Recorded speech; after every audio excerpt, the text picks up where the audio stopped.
What's up, everybody? Welcome to episode 31 already of JD's Empire Sports Talk. Of course, JD here. Once again, I know I say that every episode, but I like doing it. Um, I know I'm wearing a Mets jersey and I got some Mets, I got a Mets poster behind me, but today's episode will be about the Knicks and the Rangers. I just want to gather my notes here because there's a few things I want to talk about both teams, and I'll briefly mention St. John. Nothing crazy, I know. We'll get to that first because actually two things happened that I really like. Um, and we got to let them know. We got to let everyone know about it. But Knicks and Rangers today. That being said, though, I talked about the Mets in last episode. Mets big win, home opener, 5-0. Looks like the Vats are coming around. Got saved by Pete Alonso the other night, like I was talking about. I think they're carrying that momentum once again. Hopefully, they can do it throughout the horrible weather coming in on the weekend. But hopefully, they can get those games in and keep the good times up because it looks like Queens is going to be very, very fun this summer. But talking about fun right now, Knicks and Rangers. Knicks locked into that 3 seed pretty much. They're up by 3 games with 6 to play, so they should be clinching that relatively soon. And looking like their first round matchup will be against the Milwaukee Bucks. But it can change. Pistons are above the Bucks by 1 game, but it's looking more and more likely that it's the Bucks who don't have Damian Lillard right now. He's out with blood clots, so it's a serious issue. But he still may be back for the playoffs. Then I don't know yet, but it's something that's happened to other players and it's kept them out for a long time. So everyone should be praying for Lillard and hopefully he's okay. But I mean, if the Knicks don't have to face him in the playoffs, that's better for them. Obviously, I mean, you're not gonna cheer about it, but it is better for them. Giannis is still a great player, but he doesn't have as much help as he's had in his career with someone else trying to shoulder the load for him. But he's been going absolutely crazy lately. And Doc Rivers also was out with an illness, I think, or something like that. Darvin Ham had a coach up the team for last game. I don't know how much longer he'll have to do that. So that's something to keep an eye on as well. But Knicks Bucks should be an entertaining first round matchup, which is more and more likely as the time passes. Like I said, final week of the regular season. I didn't say that, but I was about to say 6 games left. Final week of the regular season. Knicks are at 48 and 28. So if they win 3 more games, so half the games left, they will have a better record than they did last season, which I think is very possible. They got the Hawks and the Suns this weekend, 2 teams that they should beat, especially with KD injured. I know they got the Nets again, and then I think the other two are Cavs and Celtics, which will be hard. But then I think the Pistons, so they should be able to win 3 of those. Definitely 4, but I think that the other 2 will be hard. So we'll see what happens. But with 6 games left, I expect Brunson and the rest of the point guards that are injured because they literally every point guard's hurt. Um, Campaign, Deuce McBride, and Brunson. So top 3 depth chart guys wise are all hurt. So I would expect those guys to be back to get some action in the end of the tail end of the regular season, so they're able to get through and feel good about themselves heading into the first round. They don't want that to be their last, not play until the playoffs and not be their first game back. It's not a good recipe for success. But also for Brunson, he needs to play 4 more games. So to get recognized for like any like awards or like mentions or whatever. So I probably would expect Brunson to sit out Saturday and Sunday because he was listed as questionable. So I would expect for like Saturday today, he would be out, and then Sunday he'd be out as well, and then he'll probably make his way back on Tuesday, which I think would be a good spot for him just to get back in there and you got to play. You got to be able to play as long as he's healthy. If he's not fully healthy and he needs that extra week, then I can understand that sitting him out. But I think he's getting back. He's missed 14 games so far. It could be 16, 15, whatever the case may be. So I think that's something to keep an eye on, and that they need to watch out for because you never know how uh, guys respond, and then you gotta just get the guys some chemistry back. Because the next thing I wanted to talk about here, shout out DeLon Wright, who started at the point guard position for the last 4 games once Deuce McBride went out and campaign. So he's played great. I know people were saying, and I was one of them. Give Kolek a shot. I guess they just wanted to go with the veteran presence, and Kolek can learn from him and still play, of course, off the bench, but it'd be a different type of pressure. And I think that they both guys have embraced it. And I wouldn't be shocked if DeLon Wright gets some minutes in the postseason. Uh, Deuce McBride wasn't playing too great before he got injured. That could be a part of him being injured, but he didn't play too great. So I think that could be maybe he doesn't start off in that playoff rotation, and maybe he eventually gets into it. But DeLon Wright averaging around almost around 10 points per game, Starting with before that, he didn't even play, so that's impressive in itself. Give that veteran presence I think that they can use in the playoffs, so I wouldn't mind it. And at least if Deuce McBride plays, which I could definitely still see that. Maybe he just takes Campaign's minutes because Campaign's very streaky and he doesn't bring that edge defensively that DeLon Wright could bring. So I think that could be an X factor. But next thing I wanted to talk about is possible playoff rotation. Before I have one more guy, I just want to give a shout out to. But the playoff rotation starters, of course, will be Brunson, Bridges, Hart, Anunoby, and Towns. I know people are the chattering about putting Mitch in there, but I think that ship has sailed just the way um, the rotation has looked recently because they probably would have done that already and they haven't. In the bench would be Mitch Robb. Uh, I would say a combination of Shamit. He'll definitely be in there because he's shooting really well. Shamit and maybe two guards, Deuce and DeLon Wright. Deuce, I would say, has more of a shot of being in there. I could see DeLon Wright possibly getting left out, which I think is very hard to do at this stage. But I don't know what they feel about Precious Achiuwa going into the playoffs because he has not played great recently. Once Mitch came back, his minutes went down and he has not looked the same. So I think that they need to just evaluate that. At least they have options now, something that we probably didn't think they had about a month or two ago. They do have options if they need it, and maybe certain guys could come in just for defense. So they're in a good spot. I like what they're doing. And despite Brunson being out there playing better than I think that people thought, and one reason for that is OG Anunoby has 8 games now with 20 plus points. He is playing out of his mind. I did not think that he would be able to do this, and he's showing it. He's not just shooting from deep. He's driving, kicking. He's doing everything he has to do for a team that, Bridges has been underwhelming, honestly. I didn't really think he's played great. Some games he really doesn't shoot that much. Meanwhile, you're a top player on this team. You got to find the ball and get your shots, and he's not really doing that. So I think they need to just relax a little bit, and I think that'll come to them at the right time. So hopefully, Anunoby can keep this up, and Brunson comes back, which I think he will.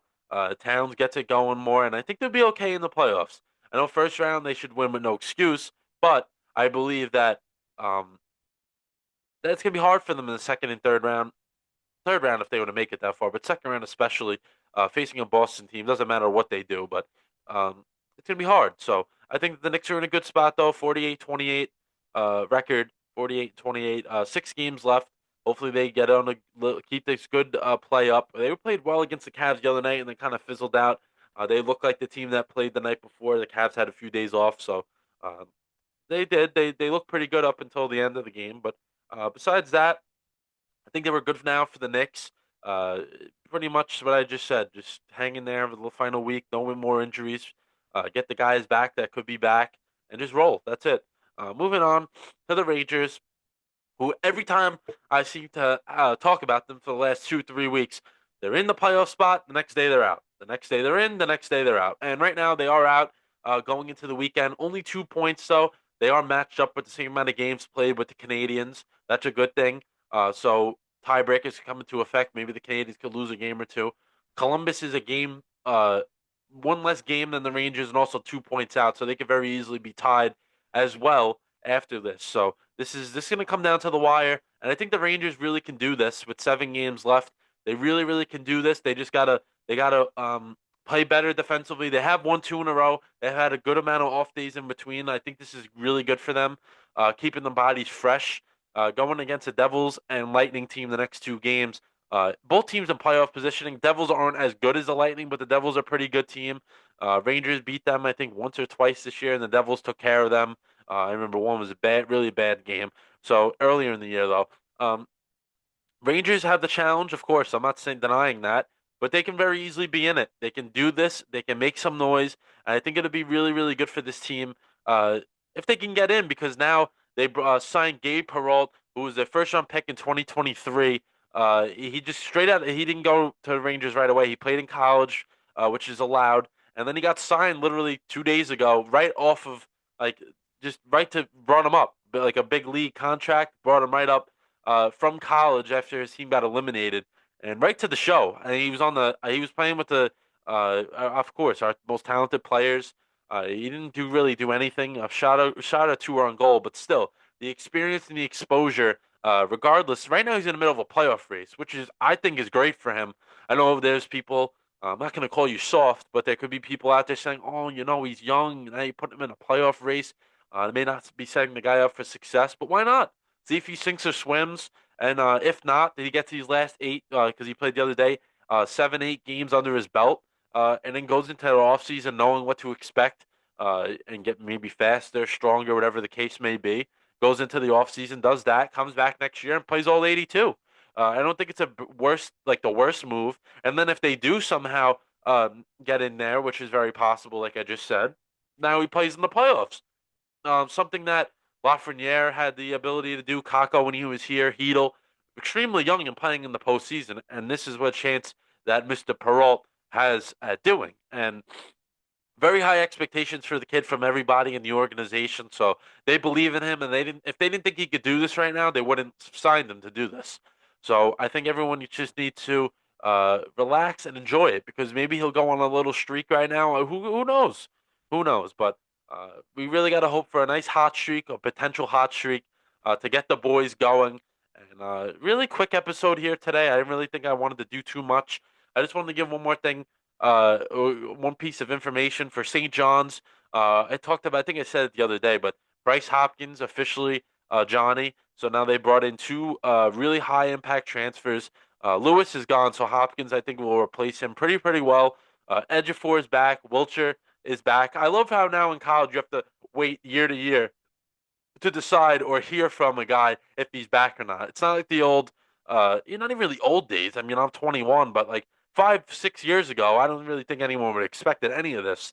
And now look where we're at. So it's a lot going on.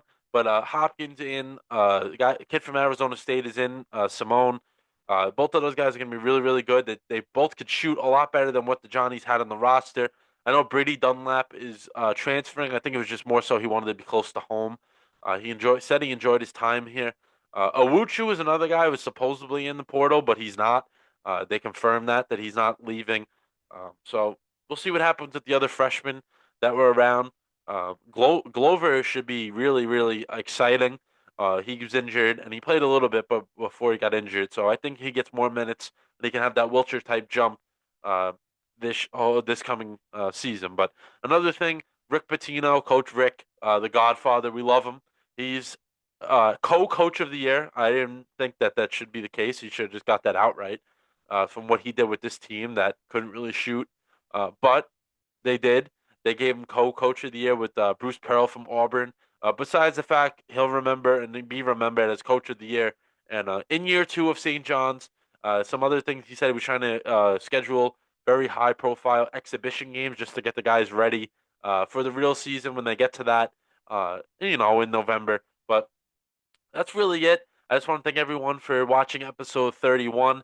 Nice quick episode, just a little update before the playoffs for both of these teams. St. John's, of course, as well.